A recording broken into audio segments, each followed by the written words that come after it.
Secunderabad cantonment నియోజకవర్గంలోని 5వ ward కాకాగూడలోని ఓ ట్రాన్స్ఫార్మర్లో అకస్మాత్తుగా మంటలు చెలరేగాయి. విషయం తెలుసుకున్న కంటోన్మెంట్ బీఆర్ఎస్ ఎమ్మెల్యే అభ్యర్థి నివేదిత సాయన్న వెంటనే స్పందించారు.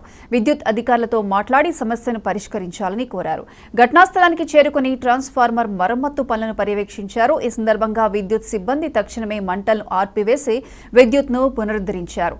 వెంటనే స్పందించి సమస్య పరిష్కారానికి చొరవ చూపిన నివేదిత సాయన్నకు స్థానిక ప్రజలు కృతజ్ఞతలు తెలిపారు.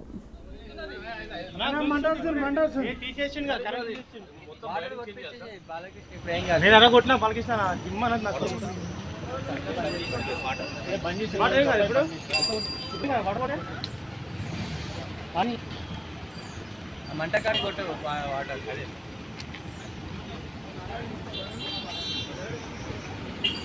కళ్ళు బయలు మాస్తారు.